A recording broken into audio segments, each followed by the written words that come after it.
কিছুদিন আগে ইকো পার্কে বান্ধবীদের সাথে বেড়াতে গেলেও ব্লগটি আর এডিট করা হয়ে ওঠেনি। নমস্কার, আমি সুদেশনা। আমার একটি নতুন মিনি ব্লগে আপনাদের সকলকে স্বাগত। সকাল সকাল সাংঘাতিক পরিমাণে ভিড় একটি ট্রেন ধরে রওনা দিলাম বালি স্টেশনের উদ্দেশ্যে। কেননা এই স্টেশনে আমার জন্য অপেক্ষা করছিল কয়েকজন আমার মিষ্টি বান্ধবী। এরপর সবাই মিলে হাঁটা দিলাম বাস ধরার জন্য। কিছু সময়ের মধ্যেই একটি বাস পেয়ে গেলাম এবং যাত্রা শুরুর কিছু সময়ের মধ্যেই দক্ষিণেশ্বরের মন্দিরটি দর্শন হলো। বাসে করে যেতে যেতে কত ভাবনায় মনে ভিড় করে আসছিল। মনে হচ্ছিল যেন এই কিছুদিন আগে বিএড কোর্সে অ্যাডমিশন নিয়েছিলাম আর আজ দেখতে দেখতে 4th সেমিস্টারের দিন কাটাচ্ছি।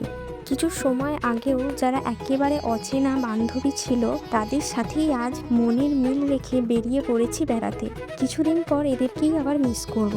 দিন যাচ্ছে না নদীর স্রোত বইছে, কিছুই বুঝতে পারছি না। যাই হোক, সবাই বাস থেকে নেমে গেছি। আমাদের বালি থেকে ইকো পার্ক বাসে সময় লেগেছে প্রায় 45 মিনিট এবং টিকিটের মূল্য মাত্র 20 টাকা। আমরা এখন হেঁটে যাচ্ছিলাম ইকো পার্কের 2 নাম্বার গেটের দিকে, যেখানে আমাদের আরও কিছু বান্ধবী অপেক্ষা করছিল এবং আমাদের আগে থেকেই পরিকল্পনা ছিল আমরা সবাই মিলে 2 নম্বর গেটেই সকলে একসাথে দেখা করব। যাই হোক, সবাই মিলে দেখা করে নিলাম এবং একজন দায়িত্ব নিয়ে সবার টিকিট কাটার ব্যবস্থা করছিল। এরপর আমরা সবাই একে একে প্রবেশ করলাম এবং 2 নম্বর গেটের কাছেই সবাই ঠিক করলাম একটু বসবো। বসার তোড়জোড় শুরু করে দিলাম আর সেই সময় বেশিরভাগ জনই ফটো তোলায় বেশি ব্যস্ত হয়ে পড়েছিল।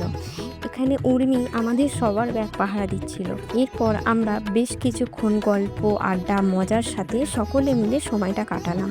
ইকো পার্কের প্রাকৃতিক শোভা এতটাই সুন্দর যে আমরা ঠিক করলাম এবার একটু ঘুরে দেখব। তাই সবাই মিলে রওনা দিলাম আশপাশটা ঘুরে দেখব বলে। প্রথমে যে স্থানে গেলাম সেটি ছিল জাপানিজ ফরেস্ট। জায়গাটি ভীষণ সুন্দর।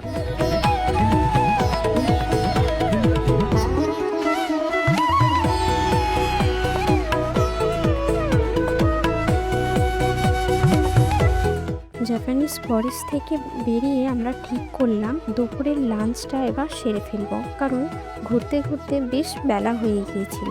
সেই মতো কাজ, যে যার পছন্দ মতো খাবারের অর্ডার দিই এবং আমাদের খাবারও চলে আসে। খেতে বসে হাসি মজার সাথে আর এক পর্ব আড্ডা জমে ওঠে এই পরিবেশটিতে। খাওয়া দাওয়া সেরে হাঁটতে হাঁটতে পৌঁছে গিয়েছিলাম ইকো পার্কের আরও একটি সুন্দর অংশে, যা ছিল কৃত্রিম রেন ফরেস্ট। ওখানে পৌঁছেই নিজেদের মনের বাচ্চামিগুলিকে আর সামলাতে পারছিলাম না। সবাই যে যার মতো হাঁটছি, ছুটছি, একটা আলাদাই অনুভূতি কাজ করছিল সবার মধ্যে। এরপর বেশ কিছু সুন্দর জায়গা অতিক্রম করে পৌঁছে গেলাম পৃথিবীর 7ম আশ্চর্যগুলির রেপ্লিকার সামনে। কিন্তু এখানে প্রবেশের জন্য আলাদা করে টিকিট কাটতে হবে, তাই আমাদের মধ্যে থেকে 2 জন দায়িত্ব করে টিকিট কাটতে গিয়েছে। যাই হোক, হাতে টিকিট পেয়ে গেছি। এবার একে একে সবার প্রবেশ করার পালা। গিয়ে প্রথমে দেখলাম মিশরের পিরামিড, এরপর একে একে জর্ডানের পেট্রা, ব্রাজিলের ক্রাইস্ট দ্য রিডিমার, চিলির ময়েন স্ট্যাচু, ভারতের তাজমহল, ইতালির কোলোসিয়াম এবং শেষে চীনের প্রাচীর। এই সব কিছু রেপ্লিকা ভ্রমণ করে এক্সিটের রাস্তা ধরলাম এবং যাওয়ার আগে সবাই একটু মিষ্টিমুখ করে নিলাম।